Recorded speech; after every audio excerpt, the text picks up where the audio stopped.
Hello everyone. তো সকালে দিদা ফোন করে বললো যে আজকে নাকি ব্যাংকে যাবে। তো যেমনি কথা সেমনি কাজ। এই ফাঁকে বাবু ঘুমিয়েছে, আমি একটু রেডি হইনি। এই হচ্ছে এক সমস্যা, কোনো জায়গায় যাওয়ার সময় চুল যে কী করবো সেটা দিশা পাই না। তো দেখো বাবু উঠেও পড়েছে, আমরা রেডি হয়ে বসেও আছি যে দিদা কখন আসবে, কিন্তু আমার বাবুর ঘুমিয়ে চোখ এখনও কাটেনি।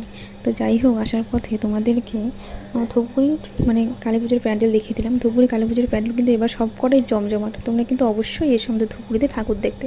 প্রত্যেকবারই আমাদের ধূপগুড়ি কিন্তু টপ করে আর কি, এবারও হয়তো তাই হবে। তো দেখো ব্যাংকে এসে বাবু তো বাবুর খেলার সাথে পেয়ে গেছে।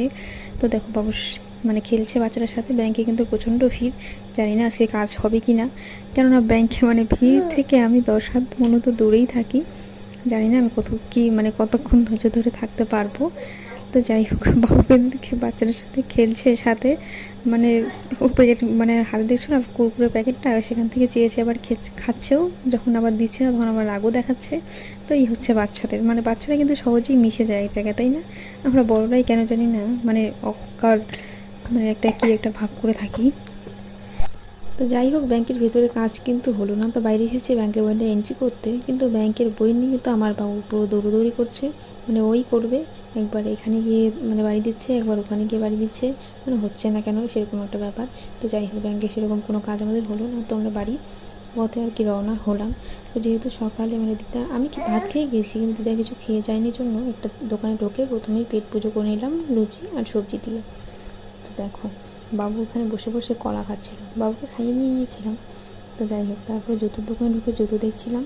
আমার বাবু তো দোকানদারি করতে চালু করে দিয়েছে। তারপর প্রচণ্ড গরম লাগায় অতিরিক্ত কান্নাকাটি করার জন্য আর ভিডিও করা হয়নি। সোজা চলে এসেছি বাড়িতে।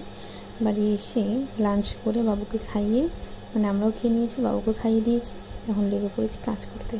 যতই ঘোরাঘুরি যতই যাই করো না কেন, কাজ কিন্তু টাইম মতো করতেই হবে। তো দেখো খাইয়ে দাইয়ে বাবুকে, ও বাইরে খেলছিল।